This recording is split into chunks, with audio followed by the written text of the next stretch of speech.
ओम नमः शिवाय। श्रावण मास के साथ अन्य पर्व और त्योहारों का भी आगमन होता है और उसमें से एक पर्व है नाग पंचमी। ये पर्व हर वर्ष श्रावण मास के शुक्ल पक्ष की पंचमी तिथि को मनाया जाता है। इस पावन पर्व पर स्त्रियां नाग देवता और भगवान शिव की विशेष पूजा अर्चना करती हैं और सर्पों को दूध अर्पित करती हैं। तो चलिए आज के इस वीडियो में देखते हैं कि 2025 में नाग पंचमी का पर्व कौन से दिन आ रहा है और इस दिन के शुभ मुहूर्त कौन से हैं। वैदिक पंचांग के अनुसार नाग पंचमी 29 जुलाई 2025 मंगलवार के दिन आ रही। श्रावण मास की पंचमी तिथि 28 जुलाई रात्रि को 11:24 पर आरंभ हो जाएगी और 30 जुलाई की रात्रि में 12:46 पर समाप्त होगी।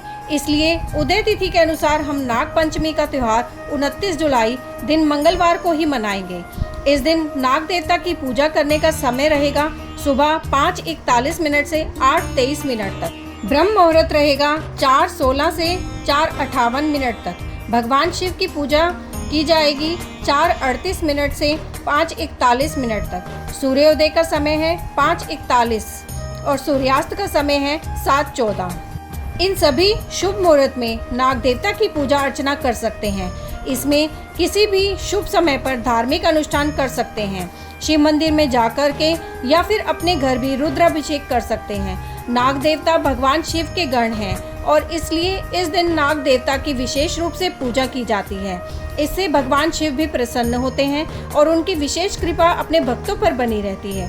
ऐसा कहा जाता है कि इस दिन विधि विधान पूर्वक नाग देवता की अगर पूजा की जाए तो व्यक्ति अपनी 7 सीढ़ियों को सर्पदंश के भय से मुक्त करा सकता है और स्वयं भगवान शिव उनकी रक्षा करते हैं। चलिए अब देखते हैं कि नाग पंचमी का पर्व कैसे मनाया जाता है। सामान्य रूप से इस दिन नाग पंचमी का व्रत रखा जाता है। इस दिन कुछ लोग संपूर्ण उपवास करते हैं, कुछ लोग एक समय अन्न भोजन स्वीकार करते हैं।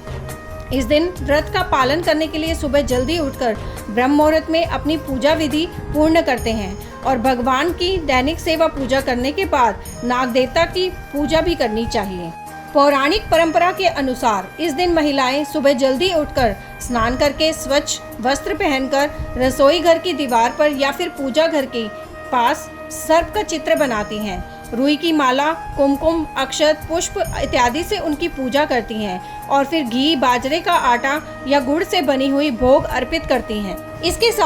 इसके साथ ही पास के शिव मंदिर में या फिर नाग देवता के मंदिर में जाकर पूजन भी करती हैं। कुछ लोग पंचामृत से अभिषेक भी करते हैं। इस अभिषेक में दूध, दही, घी, शहद और शक्कर का प्रयोग किया जाता है। उसके बाद उन्हें चंदन, पुष्प आदि अर्पण किए जाते हैं। इस प्रकार वस्त्र, चंदन, कुमकुम, बेलपत्र, आभूषण, पुष्पमाला अर्पित करने के बाद उन्हें नैवेद्य ऋतु के अनुसार फल भी अर्पण किए जाते हैं और उनकी आरती की जाती है। अगर किसी के ऊपर सर्प दोष है तो उन्हें विशेषकर इस दिन नाग देवता की पूजा करनी चाहिए। काल सर्प दोष की शांति के लिए भगवान शिव की पूजा का भी विधान है। इस दिन क्षमता अनुसार अन्न, वस्त्र, धन का दान करने से शुभ फल की प्राप्ति होती है। ओम नमः शिवाय। अगर आपको ये जानकारी अच्छी लगी तो वीडियो को ज़्यादा से ज़्यादा लाइक कीजिए, शेयर कीजिए और चैनल को सब्सक्राइब कीजिए। ओम नमः शिवाय।